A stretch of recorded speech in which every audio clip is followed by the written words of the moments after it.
सच कहूँ तो तुम्हें इस तरह परेशान देखकर मेरे दिल में एक ही ख्याल आ रहा है, I am enjoying it baby.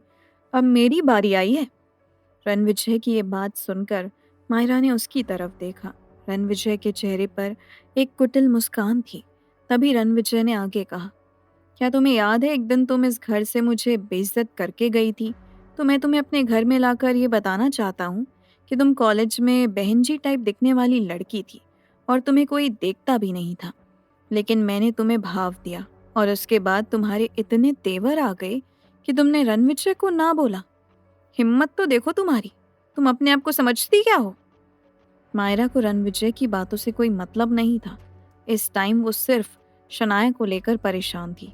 इसीलिए उसने कहा, देखो रणविजय, इस तरह की बातें करने के लिए मेरे पास बिल्कुल भी टाइम नहीं है।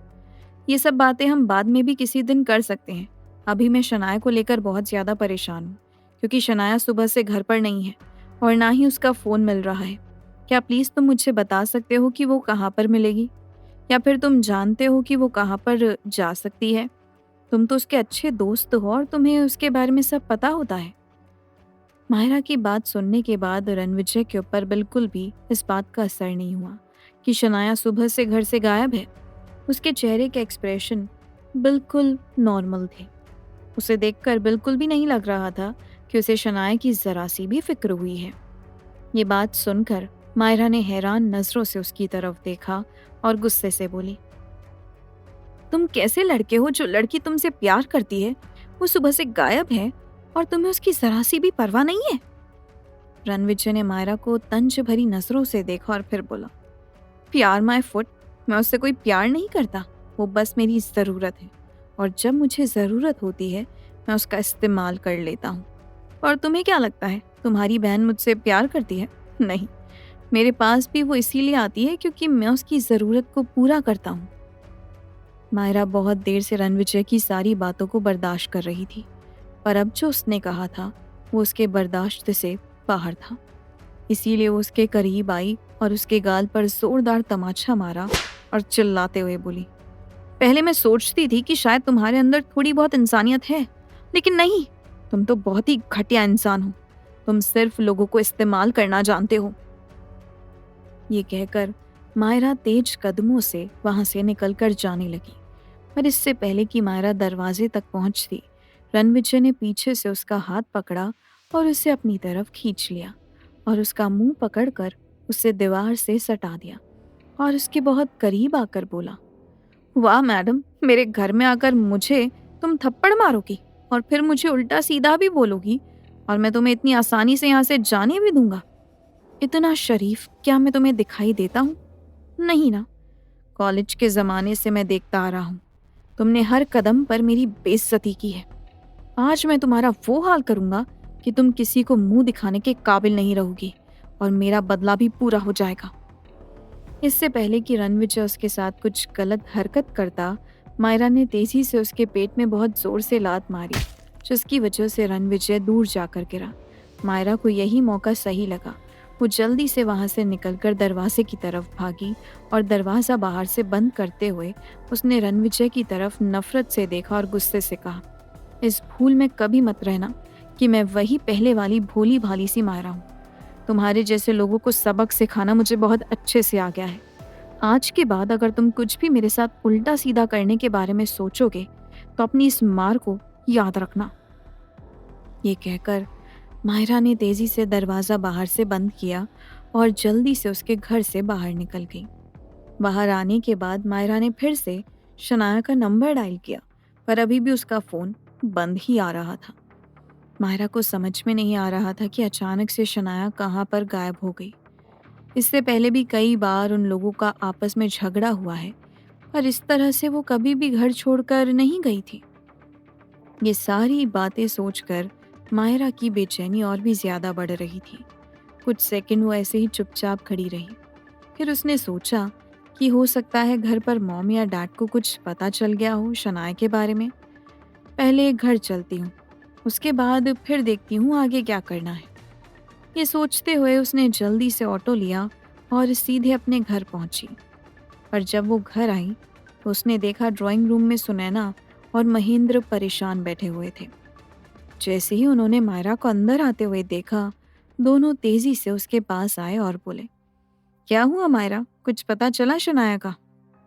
मायरा ने नहीं में सिर हिलाया और बोली, डैड आप शनाया के ऑफिस गए थे, वहां से कुछ खबर मिली क्या? क्या वो आज ऑफिस गई थी? महेंद्र ने नहीं में सिर हिलाया। ये बात सुनकर मायरा ने सुनैना और महेंद्र की तरफ देखा। उन दोनों के चेहरे परेशानी की वजह से सफ़ेद पड़े हुए थे। खास करके महेंद्र तो बहुत ही ज़्यादा परेशान लग रहे थे। मायरा उन दोनों को देखकर और भी ज़्यादा परेशान हो गई। वो सोच रही थी कि अब शनाया को मैं कहाँ पर ढूंढूं। फ्रेश होने का बहाना करके मायरा जल्दी से वॉशरूम के अंदर आई और मन ही मन कार्तिक को याद करने लगी, पर कार्तिक उसकी आवाज़ सुनकर नहीं आया। मायरा और भी ज़्यादा परेशान हो गई।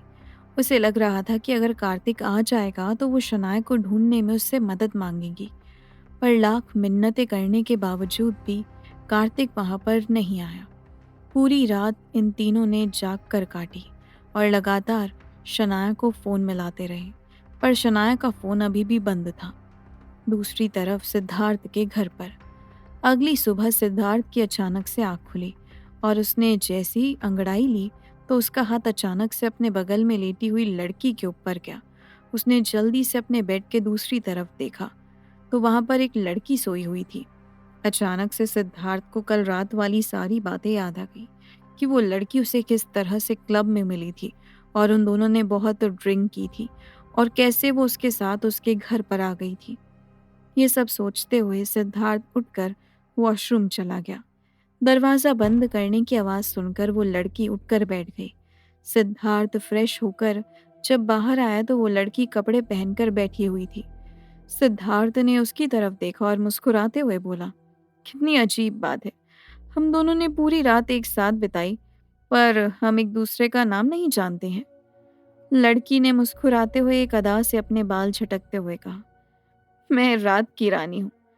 वैसे मेरा नाम कियारा रस्तोगी है और मैं एक कंप्यूटर हैकर हूँ। कंप्यूटर हैकर का नाम सुनते ही सिद्धार्थ की आंखें खुशी से चमक गईं। वो कियारा के थोड़ा करीब आया और फिर बोला, मेरा नाम सिद्धार्थ है और मैं रहेजा कंपनी का मालिक हूँ।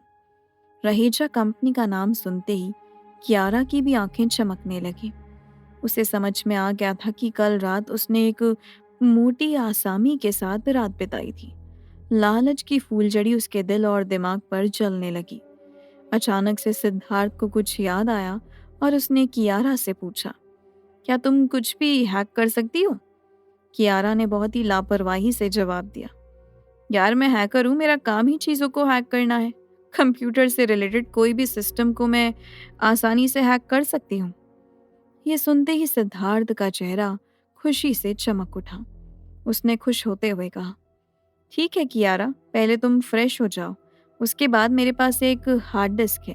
मैं चाहता हूँ कि तुम उसे हैक करके देखो, क्योंकि उसमें कोई पासवर्ड लगा हुआ है जिसकी वजह से वो हमसे खुल नहीं रहा है। जबकि पर्सनली मैंने भी उसे खोलने की बहुत कोशिश की है, पर हर बार नाकाम ही रहा। सिद्धार्थ की बात सुनकर कियारा समझ गई कि सिद्धार्थ के लिए वो हार्ड डिस्क शायद बहुत ज़रूरी है और उसने बहुत लोगों से उसे खुलवाने की कोशिश की होगी। शायद कोई भी उसे खोलने में कामयाब नहीं हो पाया होगा। इसीलिए उसने बहुत ही चालाकी से सिद्धार्थ की बात का जवाब दिया, देखो इस काम के पैसे लगेंगे, किसी भी सिस्टम को हैक करने की मेरी अच्छी खासी फीस है। इस पर सिद्धार्थ ने जल्दी से कहा, पैसे की फिक्र तुम बिल्कुल मत करो, जितने बोलोगी उतने दे दूंगा, बस सिर्फ तुम उसको खोल दो। कियारा ने बिना टाइम वेस्ट किए हुए जल्दी से कहा, इस तरह का काम करने से पहले मैं एडवांस लेती हूँ। क्या आप मुझे पहले एडवांस देंगे अपना ये काम कराने के लिए? तभी मैं आपके काम को हाथ लगाऊंगी। कियारा की बातें सुनकर सिद्धार्थ को बहुत ज्यादा हैरानी हो रही थी। वो बहुत प्रोफेशनली बात कर रही थी। सिद्धार्थ ने उसे बहुत ध्यान से देखा और फिर कहा, यार तुम तो बिल्कुल भी नहीं लग रही हो कल रात वाली बिंदास लड़की। कल रात तो तुम इतनी प्रोफेशनली बिहेव नहीं कर रही थी, फिर अचानक से तुम्हें ये क्या हो गया है? सिद्धार्थ की ये बात सुनकर कियारा जोर से हंसी और फिर बोली, वो मेरे प्लेजर के लिए था, तो उस काम के मैं पैसे नहीं लेती, क्योंकि मैं बाय प्रोफेशन एक कंप्यूटर हैकर हूँ, कोई कॉल गर्ल नहीं हूँ। लेकिन ये मेरा प्रोफेशन है तो मैं बिना एडवांस पैसे लिए ये काम नहीं करती। हर इंसान पर्सनल लाइफ में और प्रोफेशनल लाइफ में बिल्कुल अलग होता है ना। आप भी तो वैसे ही हो। सिद्धार्थ ने उसे बहुत ध्यान से देखा और फिर बोला, लगता है तुम्हें अपने प्रोफेशन के ऊपर कुछ ज्यादा ही घमंड है, क्योंकि तुम्हें लगता होगा जो काम तुम कर सकती हो वो कोई दूसरा नहीं कर सकता। तो ठीक है, मैं तुम्हें एडवांस पेमेंट दूंगा। बोलो, क्या है तुम्हारी कीमत?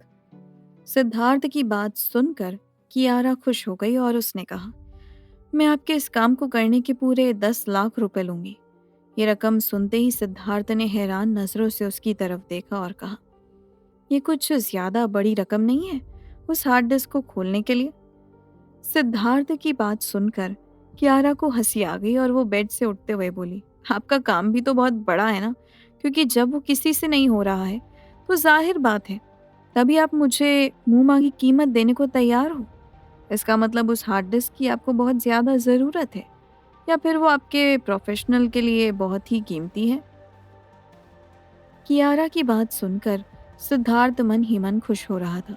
उसे पूरा यकीन हो गया था कि ये लड़की उसका वो काम कर देगी जिसके लिए वो इतने दिनों से परेशान घूम रहा है। इसीलिए वो बिना टाइम खराब किए जल्दी से बोला, तुम बहुत स्मार्ट और इंटेलिजेंट लग रही हो, और मुझे स्मार्ट और इंटेलिजेंट लड़कियां ही पसंद आती हैं। ठीक है, तुम जितनी रकम मांगती हो मैं तुम्हें उतनी ही दे देता हूँ, पर तुम्हें मेरा काम जल्दी करना होगा। ये कहकर सिद्धार्थ ने जल्दी से अपनी चेकबुक निकाली और चेयर पर बैठकर चेक को काटने लगा। पर इससे पहले कि सिद्धार्थ उसको फिल करता, कियारा एकदम से बोली, I am sorry mister Siddharth, मैं चेक नहीं लूँगी। अगर आपको मुझसे काम कराना है तो आप मुझे कैश दीजिए, या फिर अभी मेरे अकाउंट में एनएफटी कर दीजिए। कियारा की बात सुनकर सिद्धार्थ को बहुत तेज हंसी आई। उसने पलटकर कियारा की तरफ देखा और कहा, मानना पड़ेगा, तुम पक्की प्रोफेशनल हो। अगर तुम बिजनेस वुमेन होती तो पता नहीं क्या कहर ढाती। अच्छा छोड़ो इन सारी बातों को, जल्दी से अपने बैंक की डिटेल मुझे दो। ये बोलकर सिद्धार्थ ने जल्दी से अपना लैपटॉप ऑन किया और अपना बैंक अकाउंट खोलकर उसने कियारा से उसकी सारी डिटेल ली और उसके अकाउंट में 10 लाख रुपए ट्रांसफ़र कर दिए।